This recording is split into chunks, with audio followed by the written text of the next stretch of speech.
here, and again, a lot of teams here are going to be probably going for some of the more comfortable spots for themselves. But we have seen already some teams not really going to discriminate against whether or not it's their preferred spot or it's some other teams. As Illuminate again is going to be pretty close to some of these other early drops here. It's going to be Dranex there.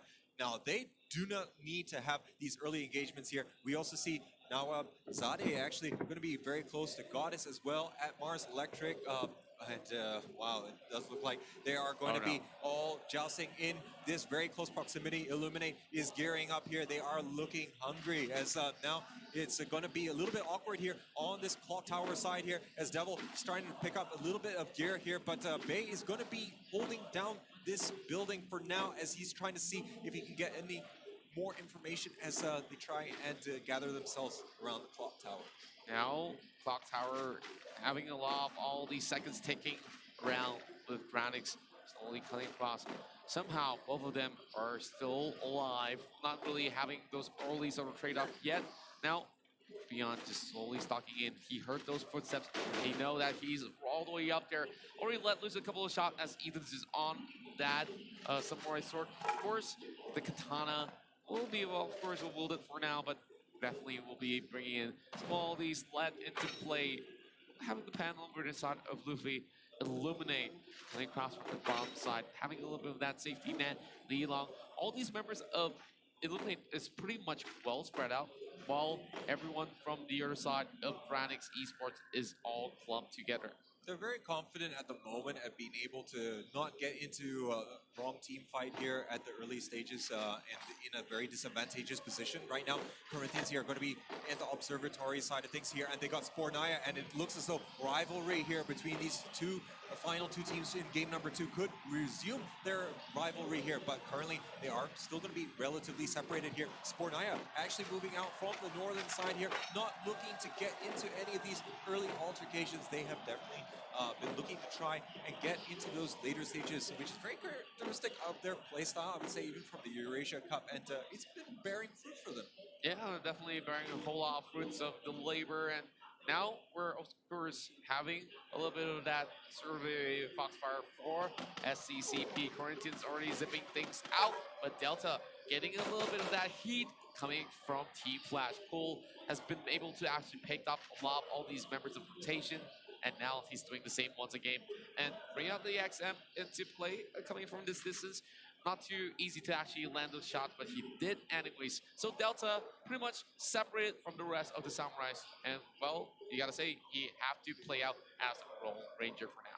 Yeah, this is looking absolutely awkward. Of course, the shots didn't come out from Flash until the last moments there, so there's nothing much that they can do unless they're willing to push into the open fires that fire lanes rather than Flash does have available. Delta taking quite a bit of damage as now the angles here starting to be at a disadvantage for the Samurai player, but now the rest of the Samurai players are going to hang tight in the back here for the time being. Delta trying to do what he can, but it's just not looking so good.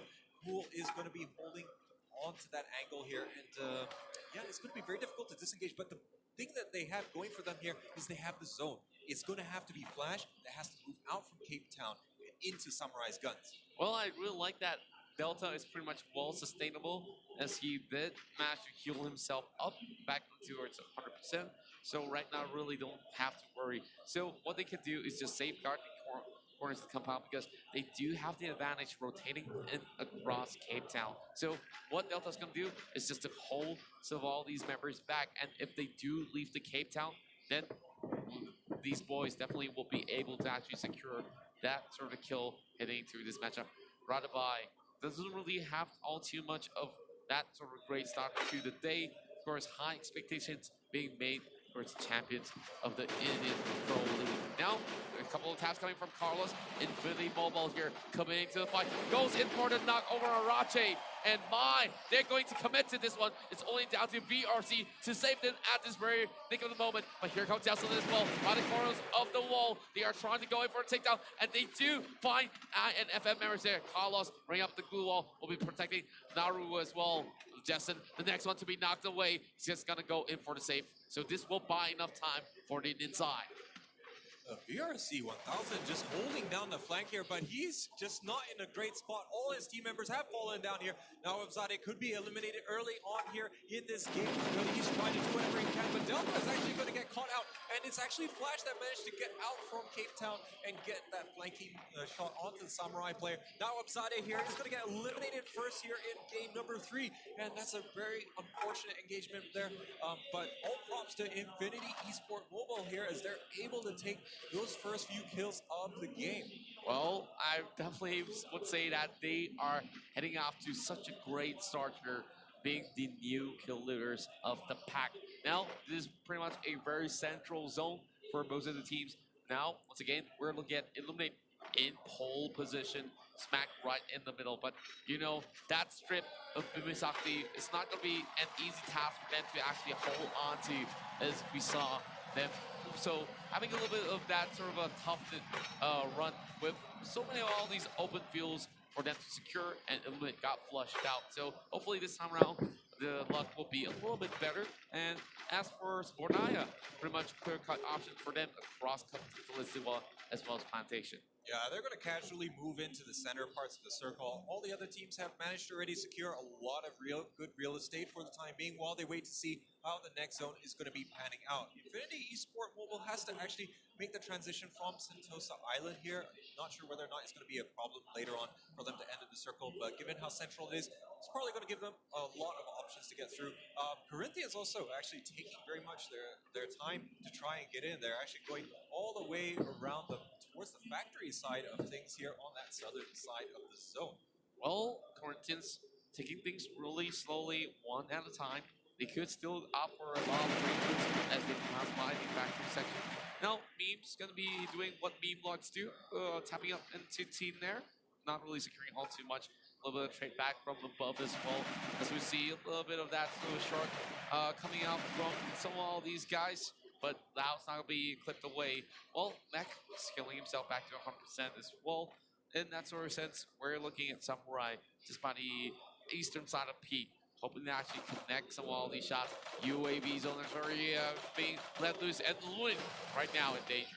And Illuminate is repelling the attackers, and it looks like it's going to be Infinity YT here, and they're going to lose someone straight off the bat, as Illuminate not going to be taking too much damage here, but there's still very much that entrenchment here from Infinity YT. They do have Ninja going to be hanging out very close by. Now he's going to be the pivot point here, while there's going to be that cover from the remaining 2 members there in the back, but actually he's going to be bugging out there and using those ninja skills to the fullest extent. Illuminate just doesn't have a lot of width right now to really try and punish a lot of these retreats coming out here, but they're kind of happy to really congregate around the strip right now and really just continue to gather information on the surrounding areas. Well, they could definitely hold on for the fort for some time.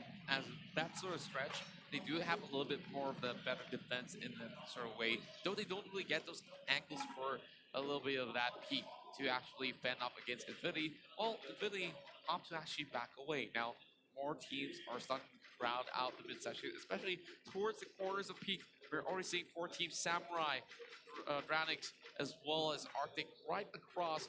We're also having Loud just by the northern end as well, while Team Flash, they're slowly making their way. Same goes to Infinity Mobile, who are still docking in closely on the southeast. A little bit disconnected here, the team members there of Infinity Esport, but they're going to be able to meet up in a decent amount of time. But the question is here, how are we going to see these teams transition for the next zone here? And looks like a lot of them don't actually have to move too much here. And they're going to be very happy with the kind of real estate that they did manage to take. Spornaya, though, very much still closer to plantation side more than anything else. Going to have to see what kind of real estate that they do want to try and take. Currently, there's going to be Illuminate very much in their path. They have to be a little bit careful what kind of fights that they do want to take. Now, they know that they can take against some of the stronger teams here, like Corinthians, but again, they want to have to make sure that it's a little bit more controlled, a little bit more measured in the later stages. I will definitely say that they got to measure every single shot that they do take. Well, LGDS getting closer and closer to Samurai as well. So if this gets any smaller than that, the circle is going to be forcing them in towards battle. As the safe zone here, of course, closing in this little short wall. Little Japa, one of the man of the match of the previous game, Corinthians got him to tank for those high kill bombs. And of course, holding on to it's one of the most reliable weapons right there. Of course, 16, always one of these guns here that they can possibly pull out back. But look at matchups here. One of the best players hailing from the North American region. Well, I would say that, of course, the side of Arctic of Mexico, they are trying to actually trade against CHR, who just won their very first Booyah. Yeah, Arctic Gaming just gonna make things difficult, but Sport, I have to be a little bit careful. They're right stuck between these two squads right now, and things are getting absolutely congested here. So there's gonna be a lot of potential for chip damage, and these teams are gonna have to try and see if they can get this a little bit into the later stages. But now a lot of long-range shots there on the Spornaya. They're taking a lot of hits there, but not going to take a down just yet, as they're just able to navigate. But now they have a little bit of a 2-2 split here. They're going to be a little bit separated. Arctic Gaming going to be very aware of the fact that there is a little bit of disjointment between the squad members there from Spornaya. Yeah, we do see a lot of all these other teams did hear those gunshots, so they are keeping themselves pretty much safe and sound for the time being. Well, Vega already holding on towards the scar, just waiting for a little bit more of the golden opportunity to take. Now, I'm looking at some of all these players here who are just being all so patiently waiting for the next move in this very game tree. Now, of course, bring out the bat for a little bit. Mechas doesn't really have all too much to do. He does have pretty stacked items, but in terms of Mets, he's not really having all the best of it in that sort of sense, because he's only got about 2 packs with him, unlike Cool here, who's got 6.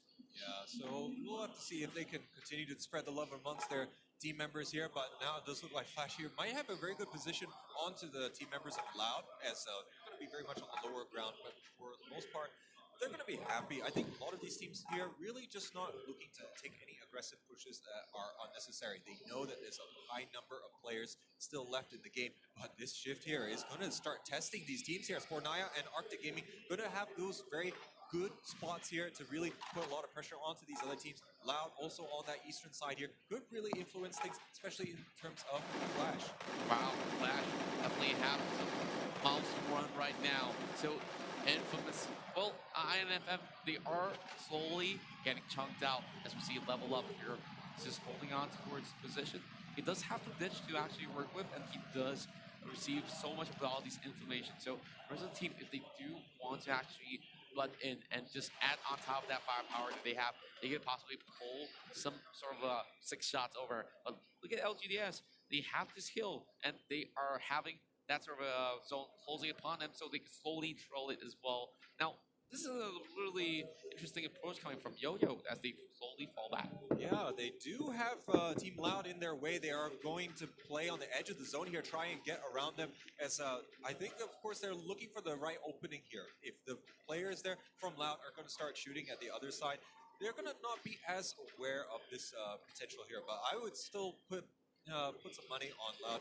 Having that flank watch established, really don't want to get caught out here, because this is the calm before the storm. This is before all these 42 players are going to really start colliding. As now we're seeing Flash taking a lot of fire there from Loud. They are going to try and put some fire, but they are going to have their position as solid, as they're still going to be all those players moving in from the backside right now, as we're seeing LGDS starting to move in on the compound. They are starting to go in for the push, as Nate's starting to fly out. Corinthians also pushing in on Dranex here, and it could be a repeat of the fight that we've seen from game number 2. Oh no, Yo-Yo has already fallen down, and that's one member down from the side of Goddess as Arctic Master actually draw things to a close. But look at the flanks coming in from the side of Corinthians. They are going to flush people off, and Faye just holding on to her dear life. He's just by the corner of the wall, and there goes Neville here, taking down Japa first, and now they're right outside. They gotta make it front, and here comes Fixer as well as Level Up. They're trying to take down the rest of Dranix, only down to 1 man, and there it goes, the first team to fall, as Dranix will bow out at 11th place. And that was so close there. Corinthians only had 1 player left standing, and everyone's starting to fight here, as Samurai is duking it out with Infinity Esport right now, as things are going ham here. As now Infinity still has 3 players left standing right now, but they're still going to have to deal with the remaining players. Samurai, but it looks as though they are all getting eliminated here, and this could be a first few kills there, but Infinity Esport still going to lose 2 of their own right now, and there's not going to be any more left here for Samurai, though, as that glue wall not going to be saving him anymore. Quadra kill coming in, and Samurai team is out. And that was a great MP40 spray down right here. Point blank and CCP. Look at them go. High kill volumes like how they did in the previous two matches. Matches here with the AWM trying to point the gun over onto his side of the angle. Now picking up Yins, and the rest of Lau are under pressure. It's going to be Mino down to only 5 health left. He's trying to heal up as well. Instead, gets out from the back. Oh my goodness me. The MP turns it around and tries to take out the rest of the Russian side. There goes Corinthians, with them being one of the titans. They are now down on the ground. Both Brazilian teams are out of the game. And they got wiped out in one go. They managed to get all their 4 players back up here, but it wasn't meant to be. And now we're going to have a top 5 here without Corinthians for a change, as now we're seeing Flash here stuck up on the hill. It is going to be Spornaya here, right in the center, putting that pressure onto them. They're not going to let them get down this hill. They're all going down, and it looks like Team Flash going to get eliminated in 5th place. Samaro joins in alongside with Arctic to take down Team Flash. 2 kills in the back for the side of Arctic. And wow, where did Arctic come from? I couldn't even see the shots here. Hard crew. Instead, he tries to go in with that crossbow. That is not the weapon that you should be taking into his slide. As we see Samaro with the M249 spraying onto Ninja as well, lobbing some of all these nades, hoping to connect onto its infinity. And there we go! A big blow of the nade will connect. And now Ninja is by the corners of the zone. They're trying to trade back, but it's all too much for them. And there we go. CHR Sponaya here, the new kill leader of the pack. And they're continuing to put pressure. Arctic Gaming is going to be very close to them, but now we're having Illuminate pushing in. There's only 1 player left here for Infinity, and now it looks like Ninja might fall here, but not before. He's taking down some of the Illuminate with him, and now it looks like Illuminate only have 2 players left, but Infinity YT is going to go down. Spornaya holding the fort here against Arctic Gaming. The zone is closing in. Arctic Gaming starting to push in here, but they are taking losses. Spornaya still has 3 players left standing, as now it is going to be 2 more for Arctic Gaming to continue in this, but now Law is going to be last player left standing here, and he's going to go down, and Arctic Gaming is going to be eliminated. Spornaya get their first booyah of Game 4. Game 4, in fact. Well, this is definitely going to be the second booyah of the entirety of that tournament. And my, this is definitely going to be them skyrocketing up above with Corinthians crashing out way earlier. Congratulations, Spornaya, CHR, the Russians dominated this matchup here, and they definitely had that compound under control, and they just sieged everyone else that were running in the open plains. My, we have talked about this team time and time again, how consistent they have been, and wow, I just cannot iterate on how much kills that they just picked up from this game itself. I believe it could have just been that double-digit mark. There was awesome plays coming out there from the Russian squad there, and it